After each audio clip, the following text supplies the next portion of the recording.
Sé que a algunos de ustedes les gusta mucho el café, a lo mejor a algunos no.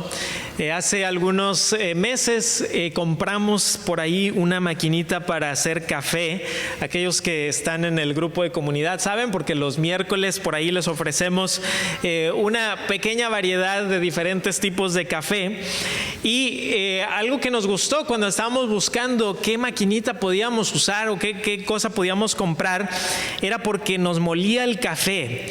Y aquellos que les gusta saben que cuando tomas el café recién molido, bueno, el sabor es diferente, es más fresco y también puedes alcanzar a distinguir las diferentes tonalidades del grano. Pero hay algunos, incluso yo sé de algunos aquí, que están en otro nivel de expertise, por así decirlo, en cuanto a hacer una buena taza de café. Y saben ellos muy bien, y lo sé yo también, que una buena taza de café es mucho más que presionar un botón. ¿Por qué? Porque el agua se debe de preparar a una temperatura determinada para extraer los sabores del grano sin quemar el café, y cada paso se tiene que hacer cuidadosamente, desde la proporción exacta que se va a poner hasta el tiempo de infusión. Todo influye para el resultado final. ¿Y qué pasa, por ejemplo, cuando nos tomamos una taza de café y a lo mejor decimos, no, es un café que está muy fuerte, yo prefiero algo un poquito más diluido, y le empezamos a echar agua al café?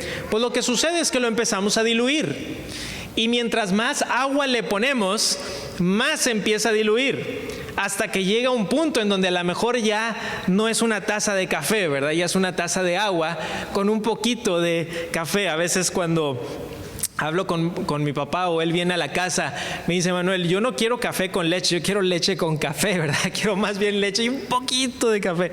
Entonces, dependiendo de los diferentes gustos de cada persona, pero creo que podemos estar de acuerdo que si diluimos demasiado esa taza, deja de ser un buen café bajo los estándares de aquellos que saben al respecto. ¿Y por qué digo esto? Porque hoy vamos a estar hablando, hermanos, de diluir cosas. Pero en específico vamos a hablar de qué pasa cuando diluimos el evangelio. Un evangelio diluido no es el verdadero evangelio. Y a veces le podemos llamar evangelio, y muchas personas pueden llamarle evangelio, pero deja de serlo porque se le han agregado cosas o se le han quitado cosas al evangelio. Ha dejado de ser el evangelio de Jesús. Y en esta sección, hermanos, en estos 10 versículos, el apóstol Pablo va a estar hablando y va a decir: el evangelio que yo les estoy predicando, Gálatas, el evangelio que les prediqué no es un evangelio diluido. Es el evangelio que enseñó Cristo. Es el evangelio que enseñan los apóstoles. Es el evangelio que estoy enseñando. Es el evangelio de Dios. Es el evangelio de Cristo. Hermanos, entonces vamos a aprender en estos 10 versículos un par de cosas. Bueno, vamos a aprender muchas, pero las he dividido en dos. Primeramente, primer punto, vamos a ver que el evangelio no se concede. El evangelio no se concede, es decir, que al evangelio no se le deben de hacer concesiones. Ahorita hablaré más de eso. Vean conmigo de nuevo el versículo 1 y el versículo 2. Dice: después, pasados 14 años, subí otra vez a Jerusalén con Bernabé, llevando también conmigo a Tito. Pero subí según una revelación, y para no correr o haber corrido en vano, expuse en privado a los que tenían cierta reputación el evangelio que predico entre los gentiles. Hermanos, entonces aquí el apóstol habla de estos 14 años, y estos 14 años pueden ser en referencia desde su conversión, que han pasado 14 años desde su conversión, o pudiera ser que está hablando 14 años desde su primera visita a Jerusalén. Sabemos que Pablo está visitando, porque dice: subí otra vez a Jerusalén. Quiere decir que lo había hecho una vez y que hay una segunda vez. Ahora, cuando dice aquí que subió otra vez a Jerusalén, esta segunda vez que sube Pudiera ser que se refiere a Hechos capítulo 11, cuando Pablo visita Jerusalén para traer una ofrenda por una hambruna, pero probablemente se refiere a la visita de Hechos capítulo 15. En Hechos capítulo 15 es el concilio en Jerusalén. Lo vimos hace algunas semanas, de hecho leímos algunos de los pasajes. Hubo un gran concilio en Jerusalén, en la iglesia de Jerusalén, que tenía que ver con la herejía judaizante. Es decir, aquellas personas que decían, ¿recuerdan lo que hemos estado aprendiendo? Que decían, Cristo es necesario para la salvación, pero no es suficiente, necesitas algo más. Y lo que decían estas personas, que muchos venían de la secta de los fariseos, es decir, habían sido fariseos, pero se habían convertido al cristianismo sin dejar muchos aspectos de su fariseísmo. Ese era el problema. Entonces decían, sí, Jesucristo, sí, pero ahí ya el pero, ya tenemos problemas, ¿no? Y decían, pero tenemos que seguir la ley de Moisés. Y la ley de Moisés exige, ¿verdad?, que el varón judío sea circuncidado al 8º día. Y si no sucede eso, estás fuera del pacto. No estás en el pacto de Dios. No habían entendido el nuevo pacto.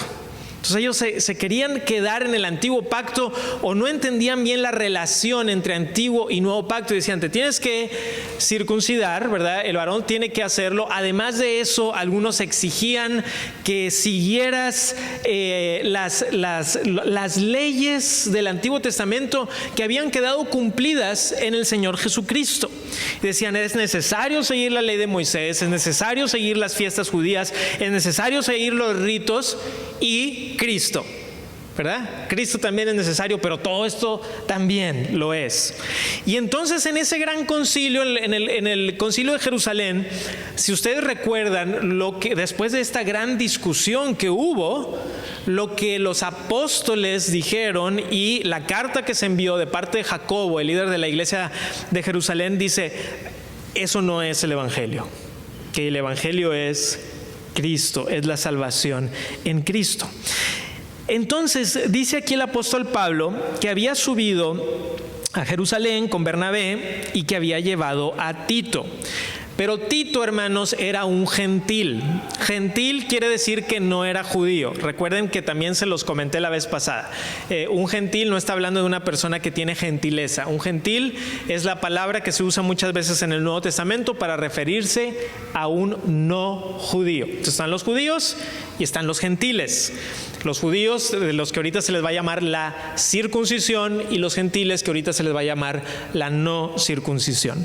Entonces, ahorita voy a hablar más de Tito, pero Tito no había sido circuncidado porque era gentil, y probablemente los judaizantes estaban atacando a Pablo, a Bernabé y a Tito, porque decían, hey, Pablo, estás haciendo las cosas mal.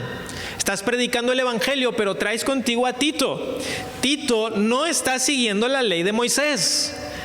Tito anda mal y tú lo traes contigo. Entonces, Pablo, tú estás predicando el evangelio mal.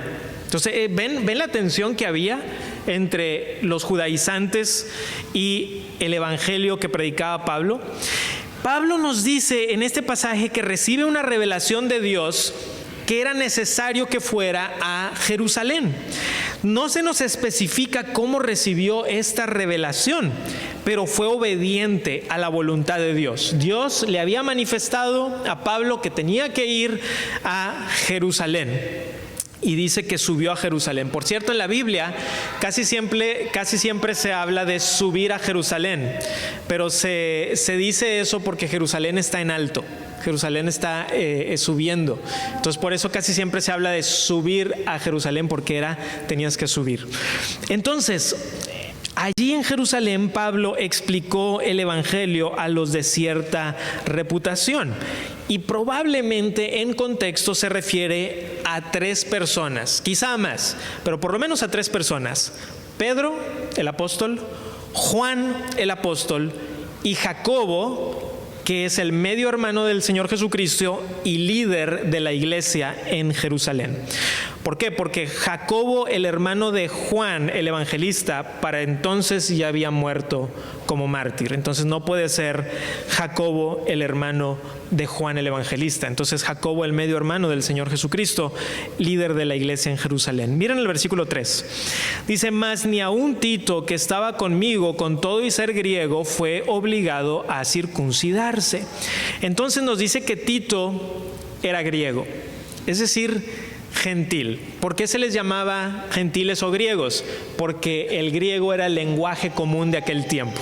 Entonces puede ser que Tito literalmente venía de algunas de las regiones griegas, o que Pablo está simplemente diciendo que era uno de los griegoparlantes.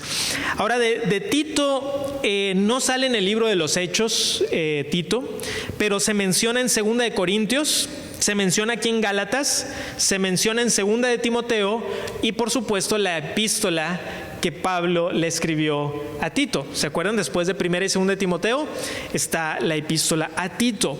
Tito se convirtió, era un viajero con Pablo y finalmente se convirtió en el pastor de las iglesias en la isla de Creta.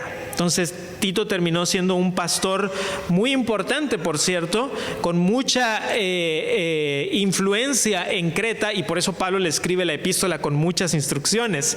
Pero Tito no había sido obligado a pasar por el rito judío de la circuncisión, y los pilares de la iglesia cristiana, en este caso Pedro, Juan y Jacobo, dijeron: no se tiene que circuncidar a Tito. Si este rito hubiera sido indispensable para la salvación, los apóstoles en Jerusalén hubieran reprendido a Pablo. Le hubieran dicho: Pablo, tú estás enseñando otro evangelio, porque lo que nosotros aprendimos de Jesús, le hubieran dicho, es que sí tienes que creer en Jesús, pero que aparte necesitas seguir todas estas cosas de la ley judía. Pero Pablo dice: eso no fue lo que pasó. El evangelio que yo había recibido por revelación de Jesucristo y el evangelio que ellos habían aprendido de Jesucristo en su ministerio terrenal coincide, y no fue obligado Tito a pasar por este rito. Ahora, hay una pregunta interesante, no voy a pasar demasiado tiempo en esta, y es: ¿por qué Tito no fue obligado a pasar por el rito de la circuncisión, pero Timoteo sí? Timoteo sí. Vayan conmigo a Hechos capítulo 16, por favor. ¿Por qué Timoteo sí pasó por el rito de circuncisión? Hechos 16:3, por favor. Hechos 16:3. En Hechos 16:3, hermanos, vamos a ver que se nos relata la cuestión con Timoteo. Hechos 16:3. Dice así: quiso Pablo que éste fuese con él, hablando de Timoteo, y tomándole, le circuncidó por causa de los judíos que había en aquellos lugares, porque todos sabían que su padre era griego. Ahora, la cláusula clave en el versículo 3 es: por causa de los judíos que había en aquellos lugares.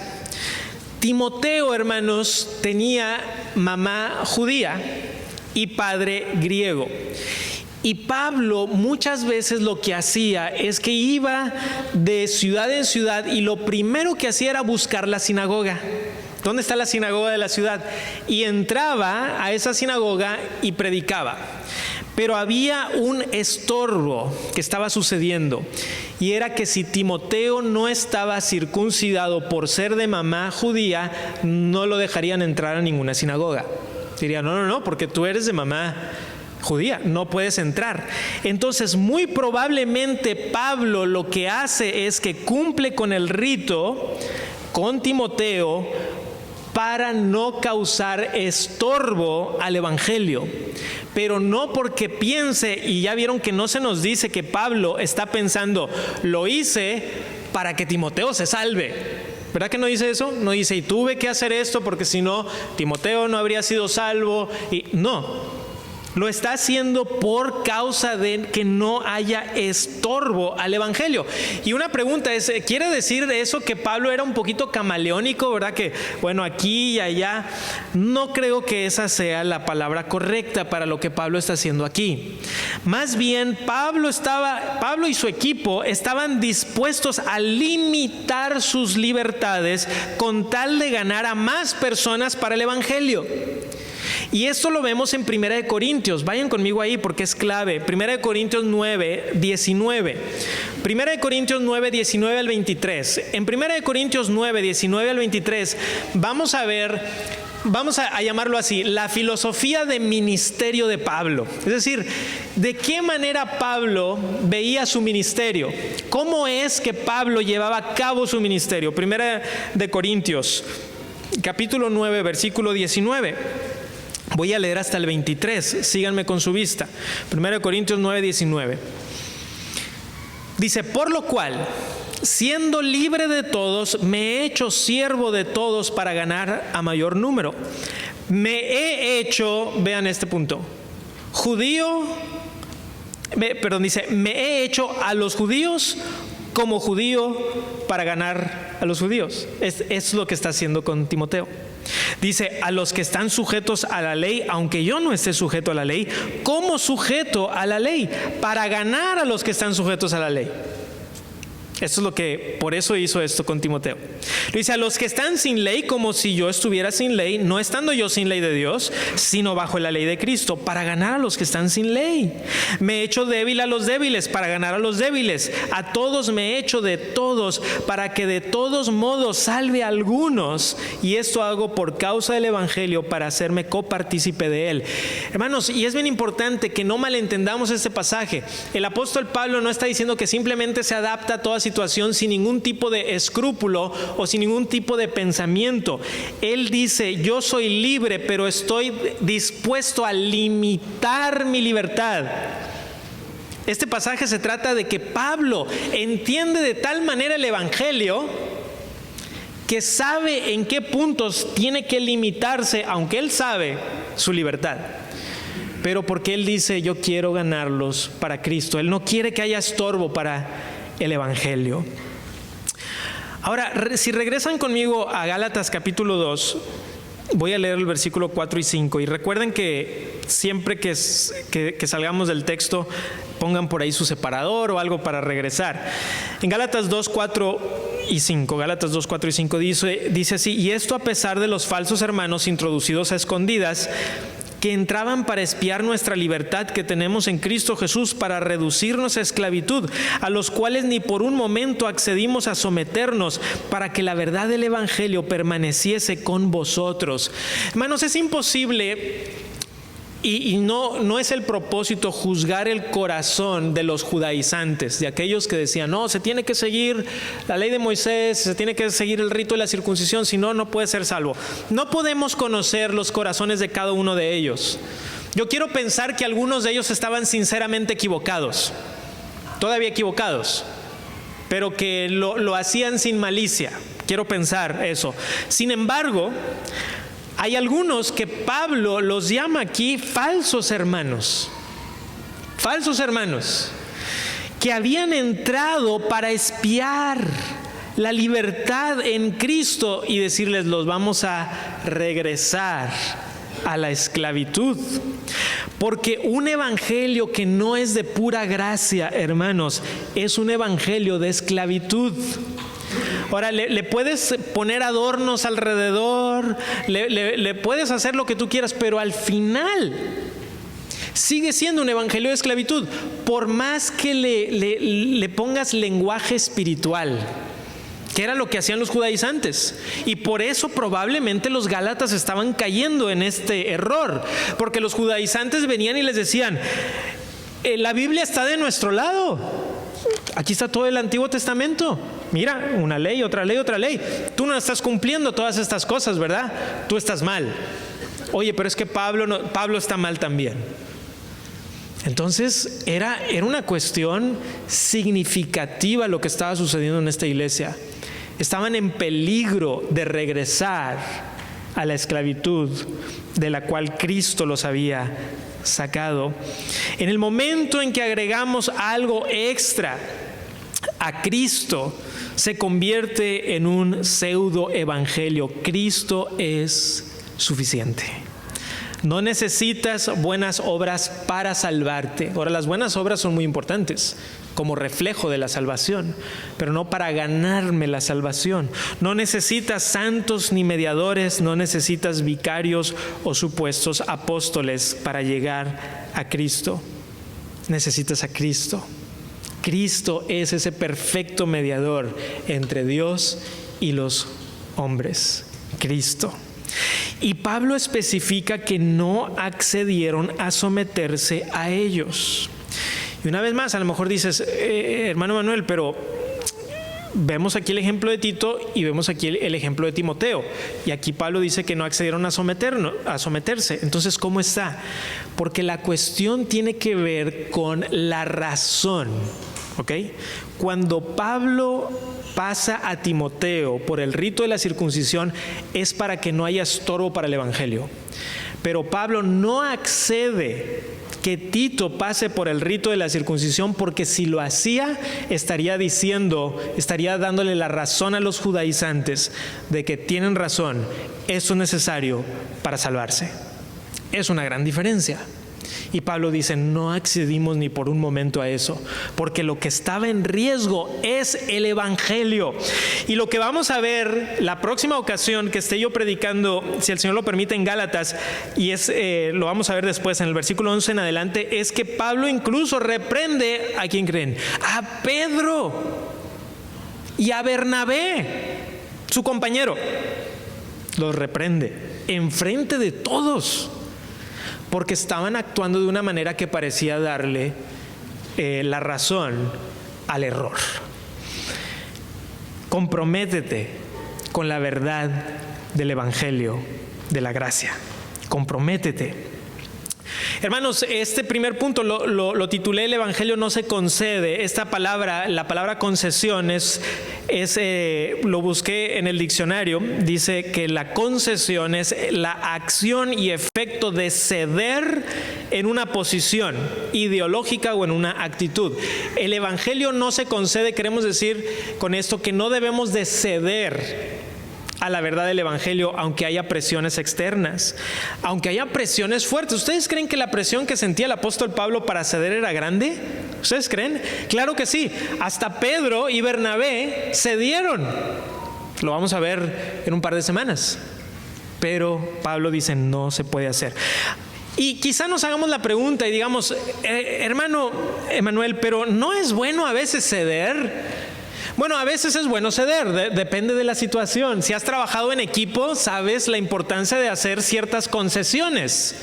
En el matrimonio debemos de aprender también a hacer ciertas concesiones, ¿verdad? Aprender a ceder en algunas cosas. Hermanos, la cuestión es que todo depende de qué estamos hablando.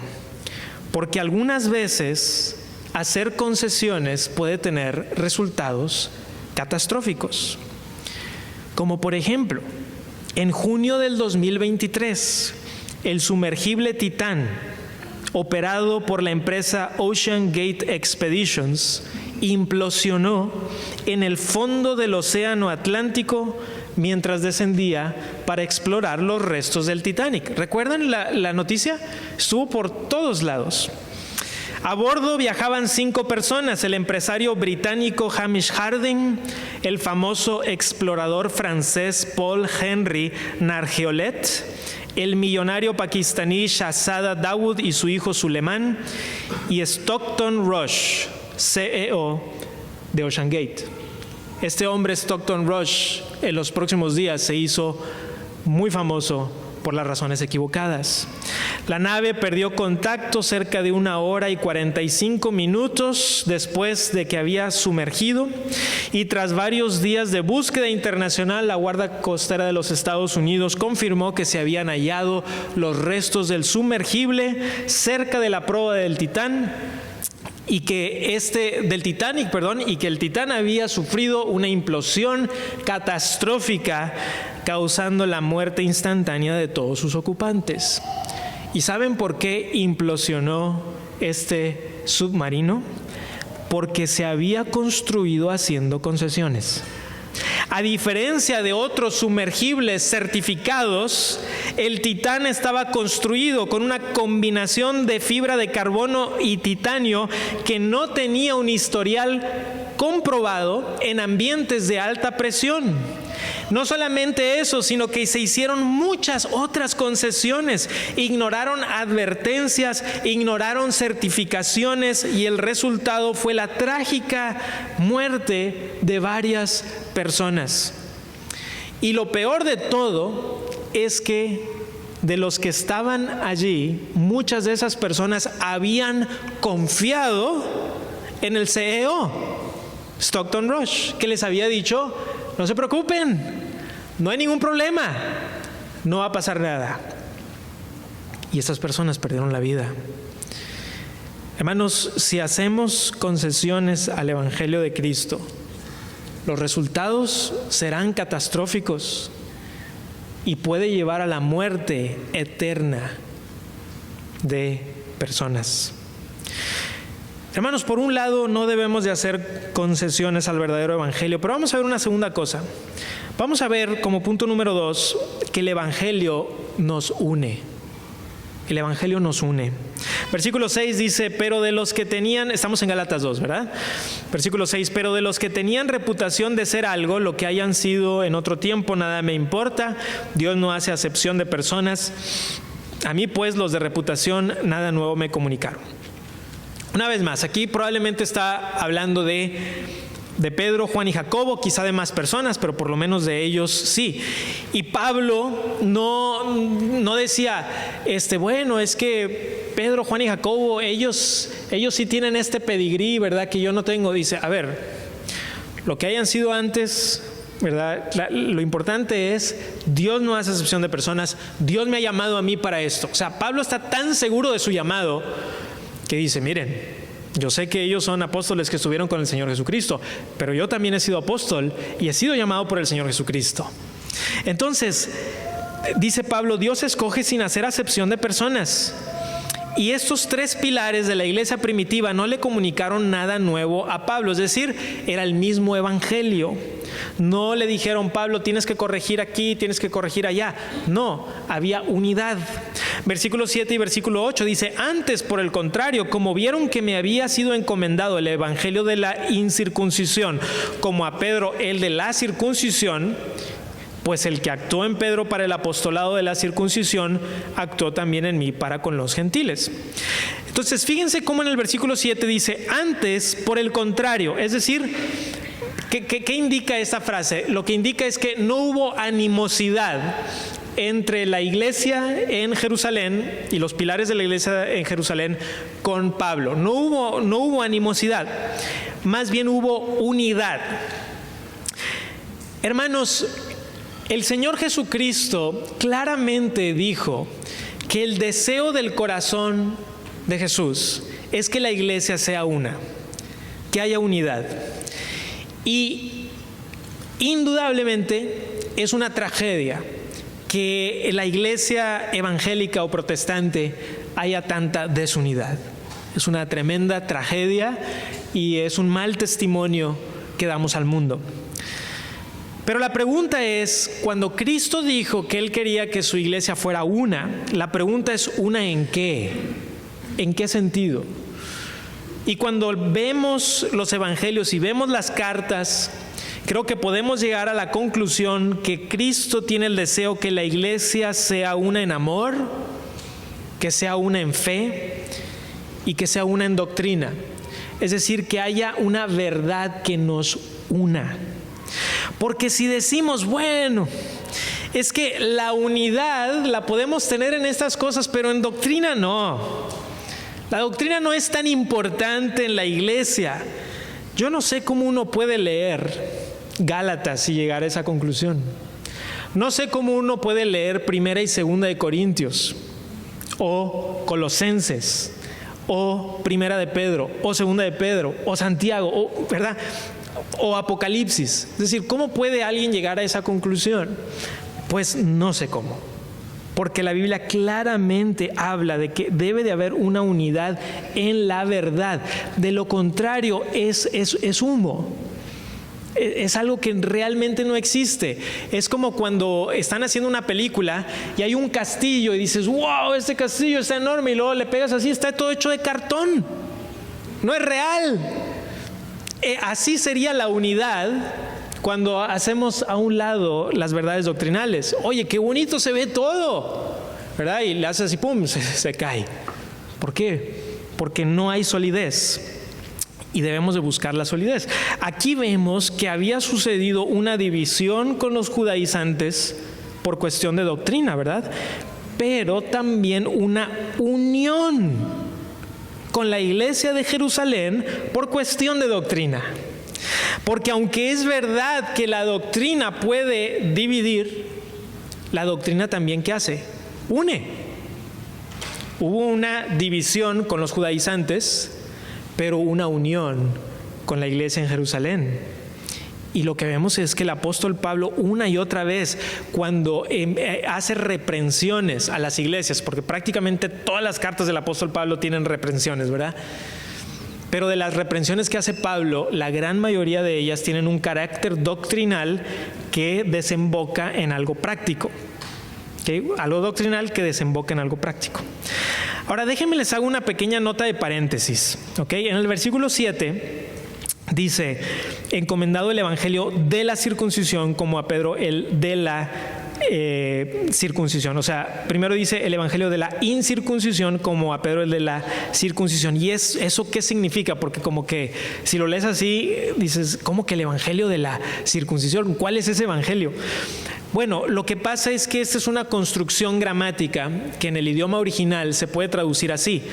Se los voy a parafrasear. Antes, por el contrario, como vieron que me había sido encomendado el evangelio para los de la incircuncisión, como a Pedro para los de la circuncisión. En resumen, lo que está diciendo Pablo es, a mí se me fue encomendado el evangelio para hablarle a los gentiles, la incircuncisión. Y Pedro se le había encomendado el evangelio primariamente para hablarle a los de la circuncisión, es decir, a los judíos. Está hablando sobre a quién se les iba a dar el evangelio. No que fuera un evangelio de la circuncisión, sino que se iba a dar a los de la circuncisión. Entonces, ellos habían recibido esta encomienda. Era la encomienda divina. Id por todo el mundo y predicad el evangelio a toda criatura. Jerusalén, Judea, Samaria, hasta lo último de la tierra. Cristo lo había dicho. Y ellos habían tomado esta verdad. Y el apóstol Pablo una y otra vez hace este argumento. Y el argumento del apóstol Pablo es, el diseño de Dios era que el evangelio llegara a todas las naciones. Lo vemos desde que Dios le dijo a Abraham que en ti serían benditas todas las naciones de la tierra. No es el plan B de Dios. No es como que Dios dijo, bueno, los judíos no quieren escucharme, bueno, que vayan a los gentiles. No, Dios así lo había preparado y destinado. Entonces este evangelio, el evangelio de Cristo, era el que predicaba Pablo y Pedro y Juan y Jacobo y los apóstoles. Y hermanos, que sea el evangelio que predicamos nosotros. Miren el 9, dice, y reconociendo la gracia que me había sido dada, Jacobo, Cefas y Juan, que eran considerados como columnas, nos dieron a mí y a Bernabé la diestra en señal de compañerismo, para que nosotros fuésemos a los gentiles y ellos a la circuncisión, es decir, a los judíos. Entonces los apóstoles habían reconocido que todo era por gracia. Era Dios quien había escogido al apóstol Pablo por gracia en esta misión a los gentiles, porque todo lo que Dios hace lo hace por gracia. Y hermanos, demos gracias a Dios, porque esta misión de Pablo hace 2000 años, hace unos 2000 años, hasta el día de hoy nos estamos viendo beneficiados de esto. porque el evangelio ha llegado a nosotros. Y dice que se dieron la diestra, ¿ya vieron? Dice la diestra en señal de compañerismo. Esto era un saludo simbólico que significaba estamos de acuerdo. La diestra en señal de compañerismo era una manera simbólica de decir estamos de acuerdo, para que la iglesia pudiera ver a los apóstoles considerados columna, ¿verdad? A Pedro, a Juan y a Jacobo, dándole a Pablo la diestra, como diciendo, es el mismo evangelio. Estamos en la misma sintonía, estamos hablando lo mismo. Y me acuerdo, hermanos, de una historia que se cuenta en un libro que se escribió en el siglo II. Ahora, es importante que sepan que este no es un libro que sale en la Biblia, ¿ok? Este es un libro escrito en el siglo II. El libro se llama Contra las herejías. Y en este libro se relata una historia que se le atribuye a Policarpo. Ahora, no se me vayan a perder porque es un poquito de datos, pero Policarpo fue el discípulo de Juan Apóstol. ¿Okay? Entonces está Juan Apóstol y Policarpo fue el discípulo de Juan Apóstol. Entonces Policarpo contaba una historia que había pasado con el apóstol Juan. No está narrada en la Biblia, ¿okay? Entonces es una historia extra bíblica. La mayoría de los historiadores creen que sí sucedió, pero no vamos a dogmatizar. Pero la historia es esta, que Juan el apóstol estaba en Éfeso y entró a una casa de baños, porque bueno, en el mundo antiguo no existían los baños como el día de hoy, y que al entrar había una persona ahí llamada Cerintio. Y Cerintio era una persona que estaba predicando una herejía. De hecho, a Cerintio tiene un título de heresiarca. Imagínense qué título tan terrible. En vez de patriarca, heresiarca, padre de herejías. Y que cuando Juan vio a Cerintio, lo que hizo fue salir de ahí diciendo, huyamos, no sea que la casa se derrumbe, porque Cerintio, el enemigo de la verdad, está dentro. Y Policarpo dice que posteriormente Juan se encontró con Marción. Marción es uno de los más famosos herejes del siglo II, del siglo I, siglo II. Y que cuando Marción se le acercó a Juan y le dijo, Juan, reconóceme como parte de este evangelio, Juan le respondió así, le respondió un poquito fuerte, ¿ok? Juan le dijo, sí, te reconozco como el primogénito de Satanás. Ahora, este es el mismo Juan que escribió las cartas de Juan sobre el amor. Y dices tú, oye, ¿por qué? Porque cuando se trata de la doctrina, cuando se trata del evangelio, cuando se trata de la pureza de la palabra de Dios, no se hacen concesiones. Buscamos la pureza del evangelio. Y los apóstoles no estaban dispuestos a negociar el evangelio. Miren el versículo 10, dice, solamente nos pidieron que nos acordásemos de los pobres, lo cual también procuré con diligencia hacer. Este versículo nos recuerda que la doctrina es práctica. No tenemos que contraponer la doctrina con la práctica del amor. Van de la mano, y de hecho es una buena doctrina lo que nos dará una buena práctica en amor. Cuando el cristianismo y muchos de los cristianismos modernos, por así decirlo, se centran tanto simplemente en hacer labores sociales sin tener metas espirituales, y muchas veces lo que termina pasando es que el evangelio se diluye o a veces en algunos casos se olvida. Les voy a poner un ejemplo. Hay una denominación en los Estados Unidos, una de las denominaciones que en el siglo XVIII era una de las denominaciones más grandes de Estados Unidos. Una fuerza misionera. Bueno, por ahí del siglo XVIII entró a esta denominación lo que se le llama el liberalismo teológico, ¿verdad? No, la Biblia tiene problemas, todas estas cosas, solamente hay que hacer el bien al prójimo y toda la doctrina no es tan importante. Ahora, en todas las iglesias en donde ha entrado el liberalismo teológico van en decline, casi sin excepción. Y entonces, después de todos estos años, una de las grandes noticias, creo que fue del mes pasado, es que esta denominación, que había sido una fuerza misionera, canceló todas las misiones mundiales, todas, y mandó llamar a los misioneros, les dijo, ya no. ¿Por qué? Porque decían, es que ¿para qué vamos a predicar el evangelio? ¿Verdad? Mejor vamos a dejar que los gobiernos de cada quien hagan el bien al prójimo. Pero ¿para qué gastamos nosotros ese dinero? Porque cuando te centras solamente en algo sin que haya una base doctrinal, terminas diluyendo el evangelio y finalmente esa iglesia está destinada a morir. ¿Por qué? Porque no está siguiendo el evangelio de Jesucristo. Entonces nosotros debemos de buscar que la práctica venga de la verdadera doctrina, como por ejemplo el capítulo 2 de Santiago enfatiza la ayuda a los pobres, al huérfano, a la viuda. El Antiguo Testamento dice que Dios es el padre de huérfanos. El Antiguo Testamento habla mucho sobre el hacer el bien y hacer justicia y el amor al prójimo. No podemos hacer eso a un lado, pero todo eso viene de entender el evangelio. Hermanos, cuando vivimos el día de hoy en una pluralidad de fes, ¿verdad? Nuestro país dice que toda persona tiene derecho a creer en la religión que quiera.